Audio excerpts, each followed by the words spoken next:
दोस्तों क्या हाल है, कैसे मिजाज हैं? उम्मीद है बिल्कुल खैरियत से होंगे। दोस्तों ये हमारी HJ61 है और ये इसमें हम हॉर्न लगा रहे हैं। ये नए हॉर्न है, सैगर कंपनी के बने हुए हैं, ये तुर्की के।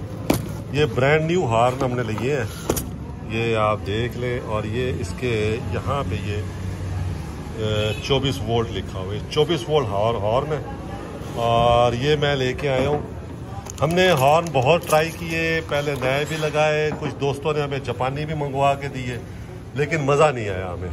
तो अब हमने ये टर्किश हॉर्न जो है ये मंगवाए हैं, ये लगा रहे हैं। और ये मुझे 24 वोल्ट पे मुल्तान से मिले हैं, तकरीबन 1750 रुपये का ये सेट मिला है। तो आज हम इसको लगा रहे हैं और लगाने के बाद आपको इसकी साउंड भी सुनवाएंगे कि कैसी इनकी साउंड। तो ये हॉर्न जो है इसमें फिट हो गए हैं हमारी HJ61 में। ये सारे 7 बटन है, इन्होंने अभी अभी फिक्स किए हैं। अब आपको आवाज़ सुनाते हैं